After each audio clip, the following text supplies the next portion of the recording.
नमस्ते सबैजनालाई। आजको टपिक छ हाम्रो super node analysis. Super node एनालाइसिसलाई स्टडी गर्नुभन्दा पहिला हामीले यसको बारेमा जान्नुपर्छ कि कुनै पनि नोड एनालाइसिस गर्दाखेरि हामी सुपर नोड एनालाइसिस गर्ने गर्छौँ। Node analysis and super node analysis are similar, तर फरक के छ भन्दाखेरि डिफरेन्स इन दुईटामा के छ भन्दाखेरि कुनै केसमा कस्तो भइदिन्छ, नोडल एनालाइसिस गर्दाखेरि दुईवटा अथवा दुईभन्दा बढी नोडहरूको बिचमा भोल्टेज सोर्स आइदिन्छ। भोल्टेज सोर्स यदि यसको बिचमा आइदियो भने त्यस्तो कन्डिसनमा के भइदिन्छ भने हामीले यसलाई सल्भ गर्दाखेरि V1 को इक्वेसन बनाउने बेलामा र V2 को इक्वेसन बनाउने बेलामा यसमा कुनै पनि रेजिस्टिभ कम्पोनेन्ट हामीले यहाँ लेख्न सक्दैनौँ, सल्भ गर्न सक्दैनौँ।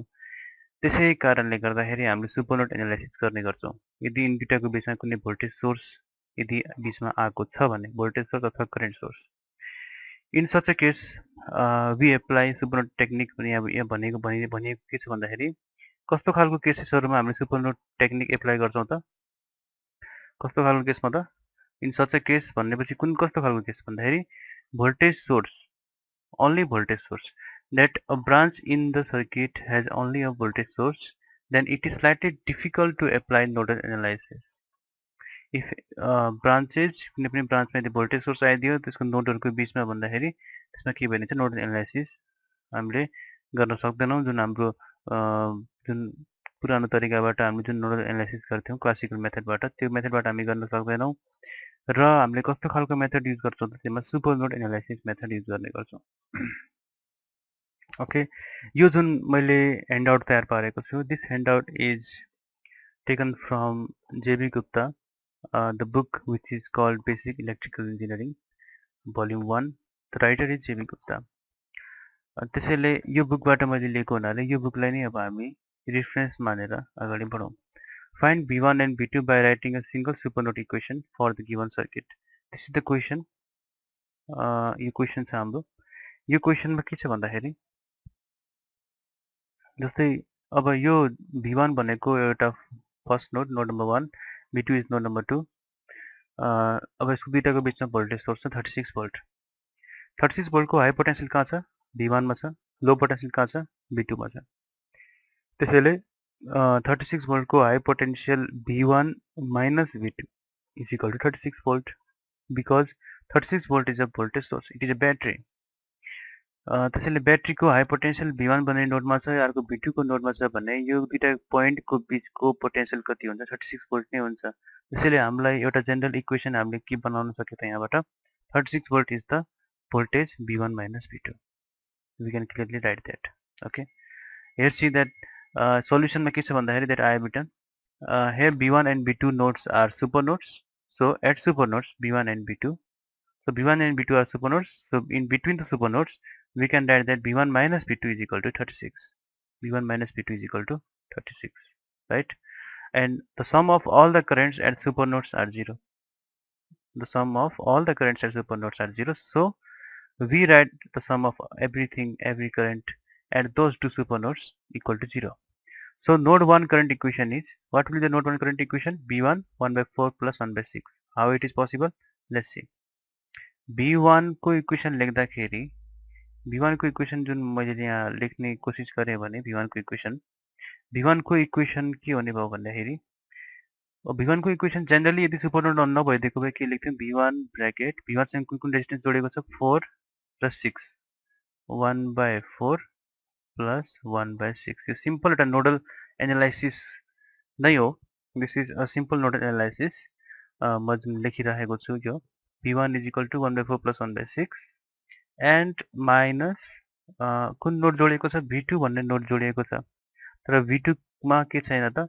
यहाँ कुनै पनि रेजिस्टेन्सहरु छैन। जस्तै अब मैले मानिदिउँ यहाँ एउटा कुनै रेजिस्टेन्स भइदिएको भए मैले यो रेजिस्टेन्सको भ्यालु लेख्थेँ, तर यो सुपरनोड नै हुन्थेन। त्यसैले यो अर्को कुनै नोड भइदिएको भए मानिदिउँ V1 को नजिक समीपमा यदि कुनै एउटा नोड छ, consider any node connected with V1, say V3, and this is R3, let's say.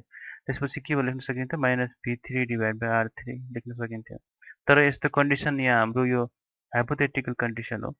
So we can not write that. हामीले के लेख्न सक्छौं त? V1 सँग कुन जोडिएको छ त? Voltage source. यो भोल्टेज सोर्स जोडिएको छ भने मैले के लेख्छु? Minus 12 volt divided by 4, because 4 ohms is the resistance between 12 volt sorry this is the माइनसमा फर्केको छ भने हामीले के लेख्छौँ त -12 volt divide by 4 okay -12 volt divide by 4 यहाँ भइसकेपछि दिस यो इक्वेसन के भयो त इक्वल टु 0 यही सेम इक्वेसन मैले तल लेखेको छु तल हामीले म स्क्रल गरेर देखाइदिन्छु तलतिर के लेखिएको छ भन्दाखेरि C v1 1/4 plus 1/6 is equal to -12/4 is equal to 0 यो इक्वेसन हाम्रो फर्स्ट इक्वेसन सेकेन्ड इक्वेसन कसरी बनाउनु त let's try to make second equation okay second equation of node 2 right the simple equation that I have taught you in nodal एनालाइसिसमा मैले सिकाएको जुन जुन तरिका थियो त्यही तरिकाबाट बनाउनु पर्यो v2 लेख्ने v2 लेखिसकेपछि यसमा 1/12 1/3 हुन्छ किनभने 1/12 ohms and 3 ohms are the resistances which are connected with node number 2 and write minus लेख्ने माइनस लेखिसकेपछि अब अर्को नोडसँग कुनै जोडिएको छैन नो नोड्स अब के छ भोल्टेज सोर्स त छ नि त्यसैले minus plus 24 divide by 3 24 divided by 3 is equal to 0 this is the second equation यो हाम्रो second equation भयो तर समस्या के छ भने this is a super node but this is not a normal node this is not a normal node but they are the super nodes त्यसैले super nodes लेख्दाखेरि हामी के गर्छौं भने हामी जस्तोसुकै इक्वेसन बनाए पनि यहाँ इक्वल टु 0 मा छोड्दिन्छौं दुईटै इक्वेसनलाई अनि इन डिटेल हामी के गर्छौं add गर्दिन्छौं because this is the current everything this is the value of these are the currents at node 1 this is the currents at node 2 जति पनि करेन्ट यसमा नोड 1 र नोड 2 मा छन् त्यसको सम के हुने भयो 0 हुने भयो लेट्स डु दैट दुईवटा छ भने एडिङ बोथ इक्वेसन्स हामी दुईटै इक्वेसनलाई एड गर्छौं के लेख्छौं भन्दाखेरि b1 1/4 plus 1/6 by 12 this is the equation from node 1 plus this is the equation from node 2 which are added and equal to 0 this is the supernode equation this is called the supernode equation यसलाई भन्छ हामी supernode equation अनि solving equations 1 and 2 we get हामी यो equation दुईवटा इक्वेसनलाई हामी solve गरिसकेपछि we get the solution that v1 is equal to 24 volt v2 is equal to -12 volt हामी यसलाई सल्भ गर्यो भने यहाँबाट हामी यसलाई यसको सल्युसन इजिली क्याल्कुलेट गर्न सक्छौं राइट अब यो सल्युसन यहाँसम्म भइसक्छ सकिन्छ अब त्यसपछि अब अर्को खालको न्यूमेरिकल पनि अब हामी यसमा छलफल गर्छौं त्यो न्यूमेरिकल म एकछिनमा त्यो न्यूमेरिकल यहाँ म क्वेशनमा बनाइदिन्छु okay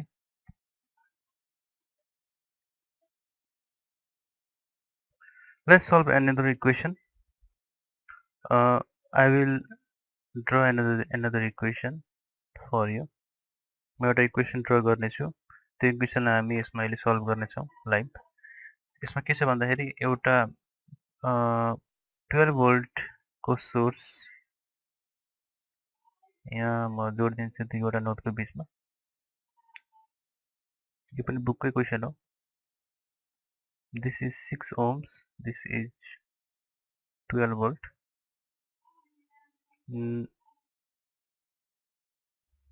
this is also this is a 6 volt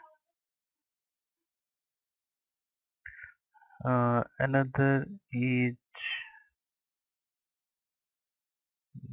resistor there is a current source this is the current source okay try this to solve using nodal analysis and here is the resistor this is the resistor 6 ohms this is 4 ohms right and the question is this is the question solve the following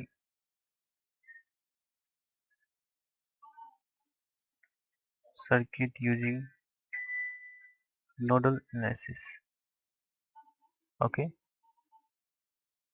solve the following circuit using nodal analysis अब यो nodal एनालाइसिसबाट solve गर्न भनेको छ भन्दाखेरि we have to find निकाल्नु पर्ने के हो find out nodal voltages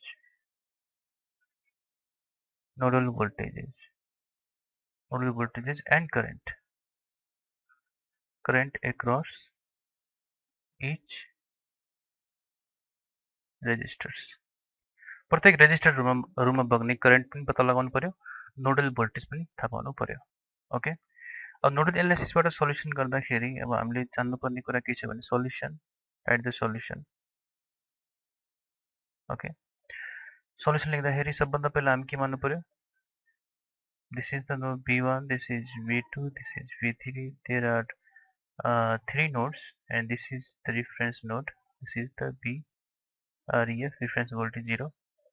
So okay, uh, sorry, I forget to write this current value.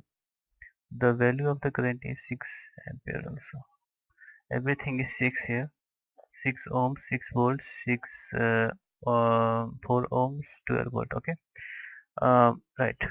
V1, V2, V3 ती नोड भोल्टेज निकाल्नु पर्यो र हामीले यो 6 ohms 6 ohm दुईवटा 6 ohms रेजिस्टेन्सको बीचको करेन्ट निकाल्नु पर्यो र 4 ohms को पनि हामीले करेन्टको भ्यालु पत्ता लगाउनु पर्यो है। अब यसमा एउटा इन्ट्रेस्टिङ कुरा पनि छ, जस्तै अब यहाँ सुपर नोड इक्वेसन किन मैले सुपर नोडको बेलामा मैले यसलाई लेखेको भन्दाखेरि this equation forms super node equations. Okay, this cannot be solved from normal nodal analysis, but this is only solved by using super node analysis. Let's see. यहाँ भन्नु पर्यो since nodes B1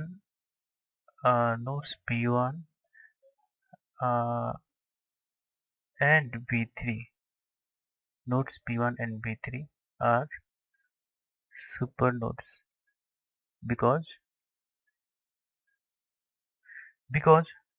12 volt source is in between them.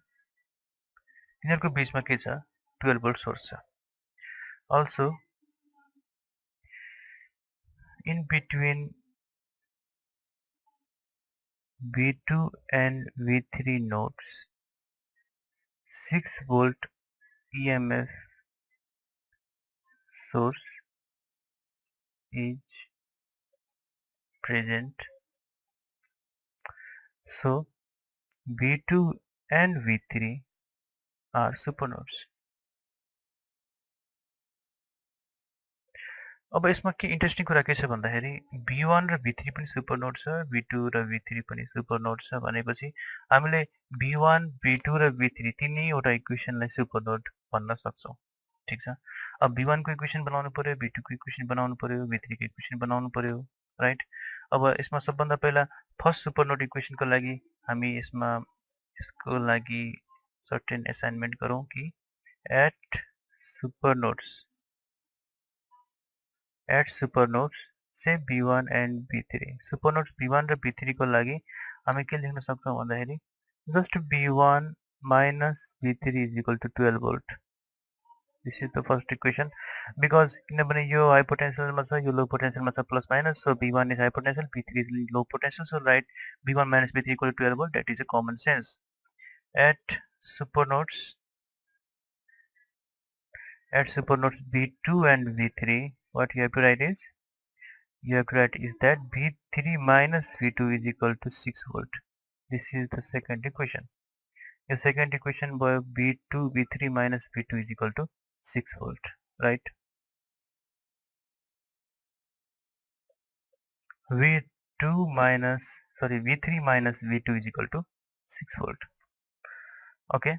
अब यहाँसम्म भइसकेपछि हामी अगाडि बढौं। अब यसपछि हामी यो सर्किट डायग्रामलाई नै फलो गर्छौं। अब अझै यति मात्रै बाँकी छैन। अब हामीले V1, V2, V3 निकाल्नु छ र हाम्रो दुईवटा इक्वेसन हामीले प्राप्त गरिसक्यौं। We got two equations but we need only one equation to solve the circuit. So we need only one equation. Remember that the nodal equations always uses less number of equations. So never ever try to make large number of equations increased. Larger number of equations is prohibited. जति हामीले number of equations कम लिन्छौं अनि unknown संसारको equation लिन्छौं भने त्यति सजिलै हामी सर्किटलाई solve गर्न सक्ने त्यसको क्यापेबिलिटी बढ्ने गर्छ। जस्तै अब हामीले मेश एनालाइसिसमा अब किर्चफ भोल्टेज लमा हामीले जति धेरै करेन्ट ल्यायौं त्यति नै बढी इक्वेसन्सहरु यसमा बन्यो। हामीले धेरै इक्वेसन्सहरु लिएर धेरै सल्भ गरेर त्यो इक्वेसन सल्भ गर्न हामीलाई गाह्रो हुन्छ। त्यसैले सजिलो गर्नको लागि हामीले त्यसको क्यापेबिलिटी बढाउनको लागि रिलायबल इक्वेसन बनाउनको लागि सल्युसनको त्यसको लागि हामीले नम्बर अफ इक्वेसन्स कम लिनुपर्छ। त्यसैले एउटा लास्ट इक्वेसन बाँकी छ, त्यसको लागि बनाउनको लागि हामीले के गर्नु पर्यो भन्दाखेरि सी अब यसमा के छ भन्दाखेरि यो super notes V1 and V3 भनेको छ, super notes V2 and V3 भनेको छ भने तिनैवटा के भयो सुपर नोट्स भयो। त्यसैले हामीले के गर्नु पर्यो एट V1 अब एट V1 नोडको लागि हामीले एउटा V1 नोडको इक्वेसन बनाउनु पर्यो किनकि हामीलाई इन्डिभिजुअल इक्वेसन चाहिन्छ। V1 नोडको इक्वेसन इन्डिभिजुअल इक्वेसन के हुन्छ त हामीले V1 नोडको इन्डिभिजुअल इक्वेसन कस्तो हुन्छ त V1 ब्रैकेट अब लेखा 1/4 प्लस 1/6 ओके हैन 1/4 plus 1/6 minus V2/6 minus V2/6 but do not write this 12 volt because this 12 volt represent only super node value super node को मात्रै voltage source देखाउने गर्छ।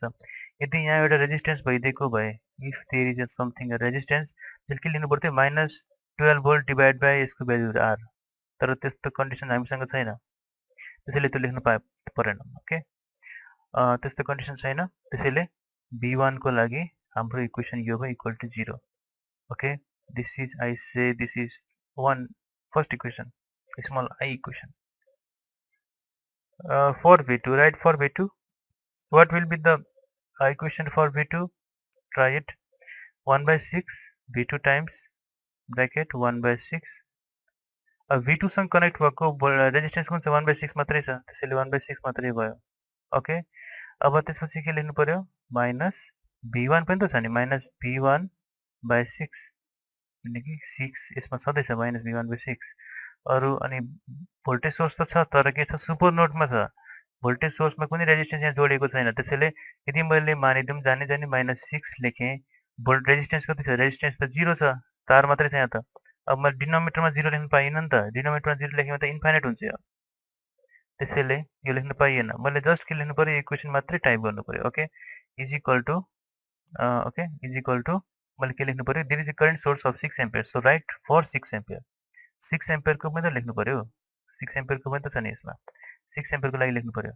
वाट विल बी द्याट 6 एम्पियरको लागि the incoming current incoming छ त्यसैले मैले +6 गरेँ इन्कमिङलाई +6 आउटगोइङलाई नेगेटिभ उतापट्टि राइट साइडमा that's why this is the equation 2 remember what I have said okay अब त्यसपछि V3 को लागि गरौँ V3 को लागि हेर्दाखेरि हामीले 1/6 जसरी V2 को लागि गऱ्यौँ अब V3 को लागि पनि त हामीलाई इक्वेसन चाहियो V3 को लागि पनि 1/6 नै रहन्छ resistance 1/6 there are no other resistance connected to node number 3 so 1/6 is the only okay minus अब अर्को नोड कुन छ is there any nodes there are no nodes with resistance भएको कुनै नोड छ छैन त्यसैले मैले के लेख्न पाएँ त्यसमा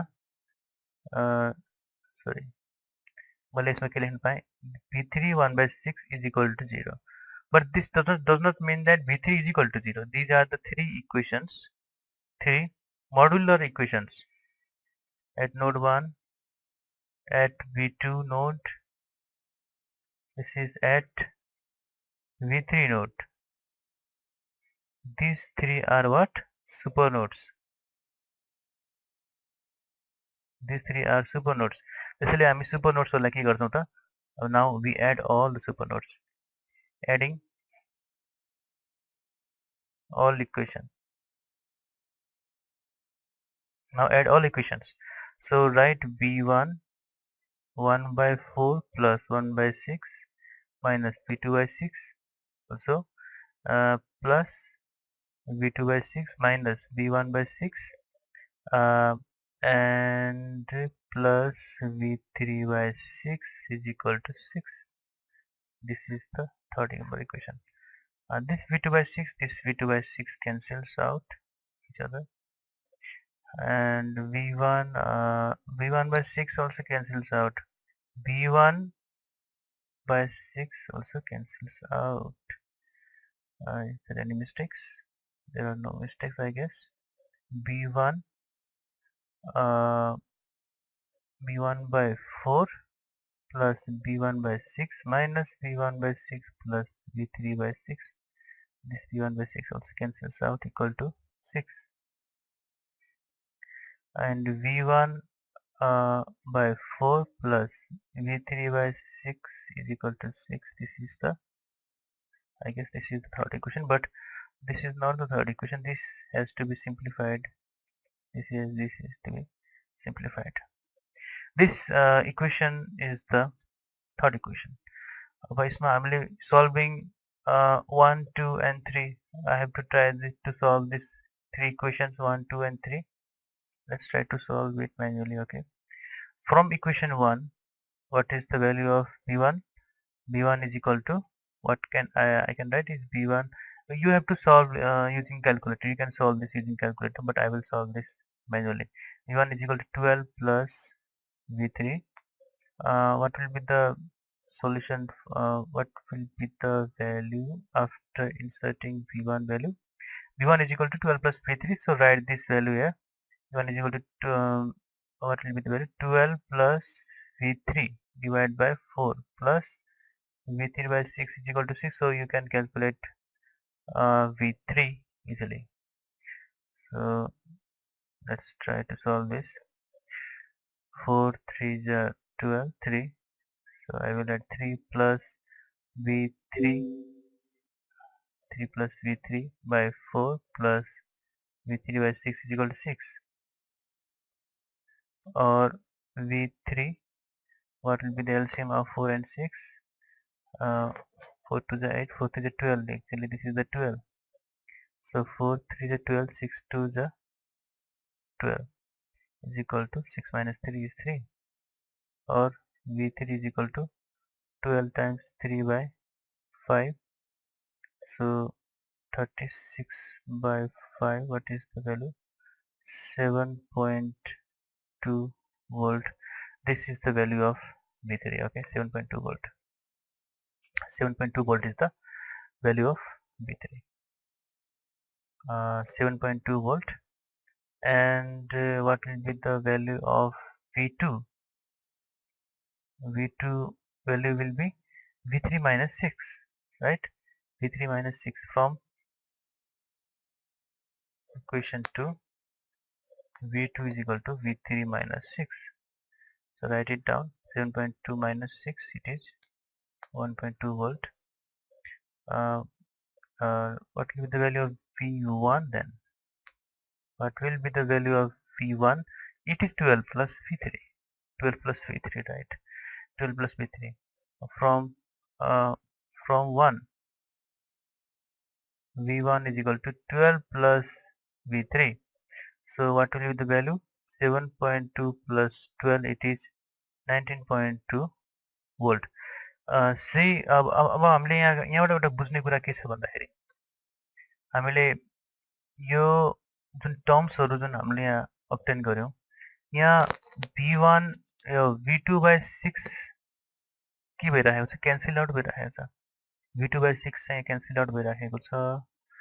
तर यदि मैले यसको ठाउँमा लेट्स सी 6 ohms को ठाउँमा यदि मैले यसको ठाउँमा से 6000 ohms लेखिदिएको भए के भोल्टेज V1 V2 V3 फरक पर्थ्यो त?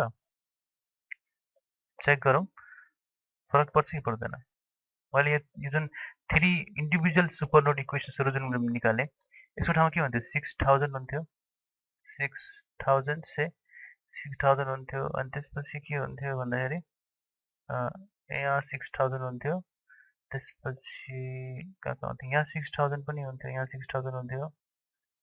अर्को कुन ठाउँमा हुन्थ्यो 6000? V2 by 6 सरी यहाँ पनि 6000 हुन्थ्यो. 6000 यहाँ पनि 6000 नै हुन्थ्यो. राइट. यहाँ 6000 हुन्थ्यो.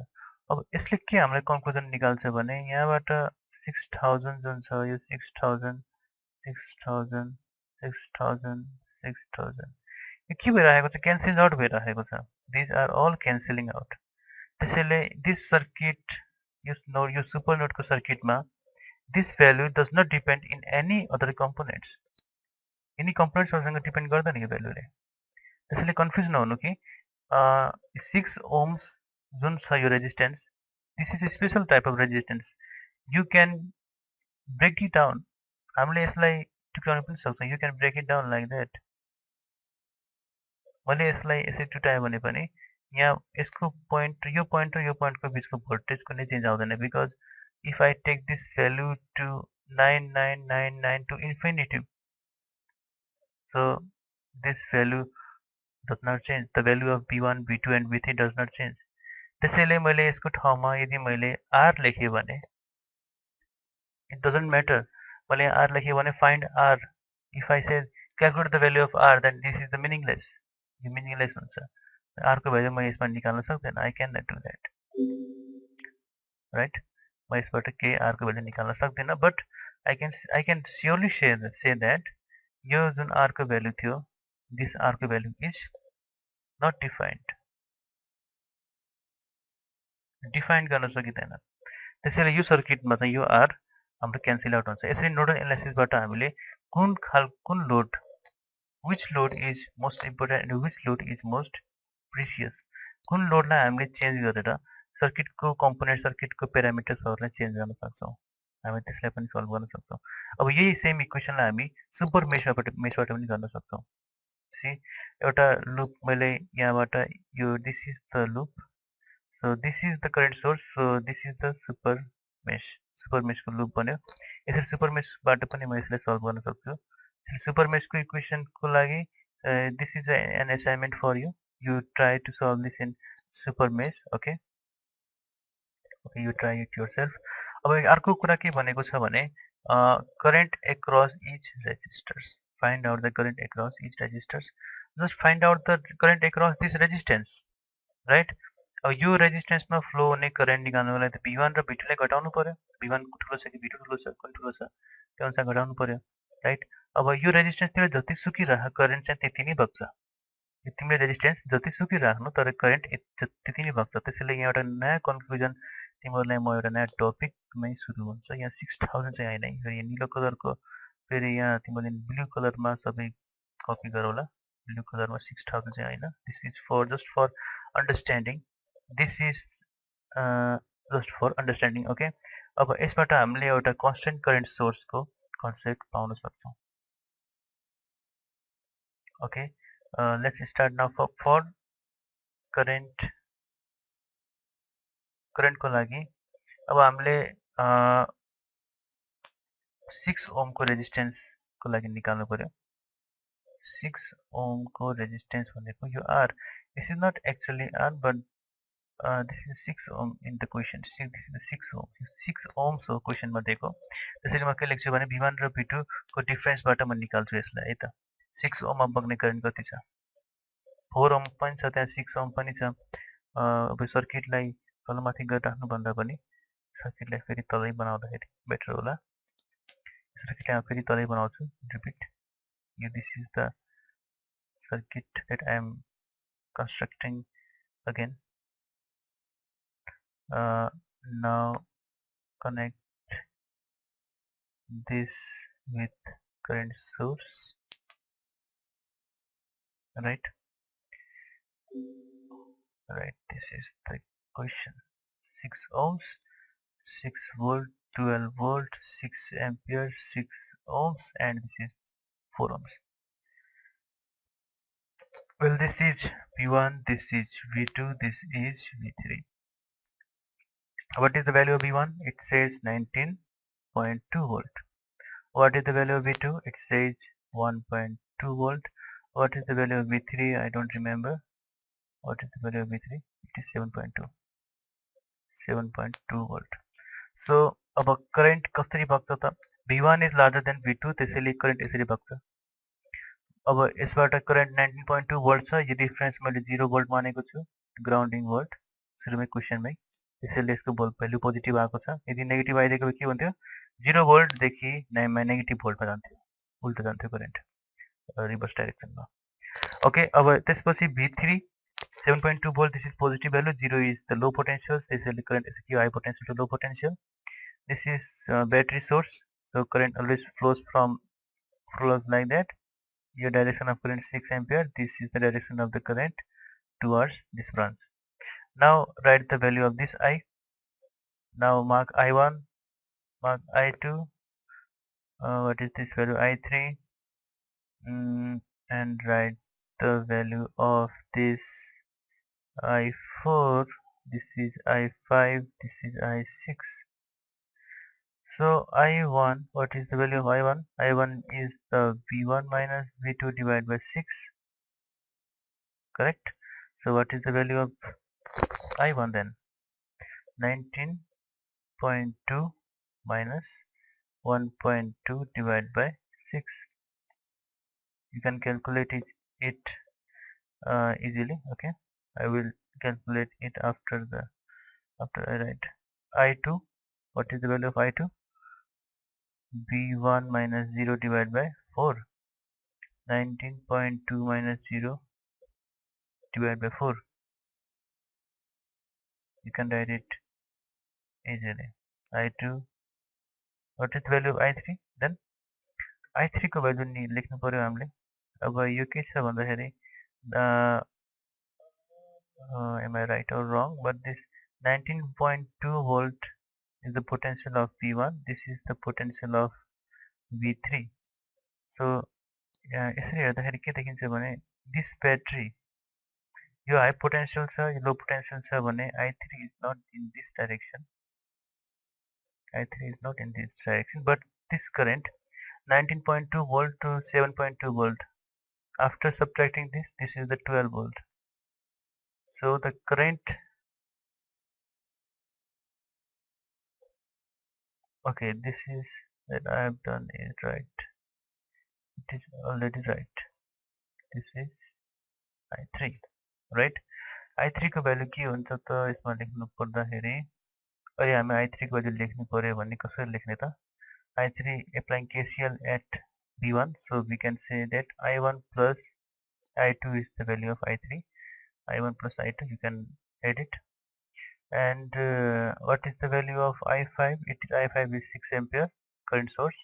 What is the value of I4 then? I4 को value के हुन्छ I1 plus I5. You can solve it. What is the value of I6 then? I6 is equal to, you can say 1, 2, 3, 4, 5, 6, right? I6 के हुन्छ त 7 will write symbolically, okay? V3 minus 0 divided by 6 is equal to V3 minus 0 divided by 6, which means 7.2 divided by 6. You can solve it, you can write it answer. यसरी हामी यसको करेन्टको भ्याल्युजहरु direction हामी निकाल्न सक्छौं युजिङ नोड एनालाइसिस. हामीलाई जुन पोइन्टको चाहिएको छ त्यही पोइन्टको मात्रै हामी निकाल्न सक्छौं यहाँबाट. सबै ठाउँको निकाल्न पनि सकिन्छ. As easiness you feel. Okay, आज हाम्रो सुपर नोड एनालाइसिसको च्याप्टर फिनिश भएको छ. Thank you very much. धेरै धेरै धन्यवाद.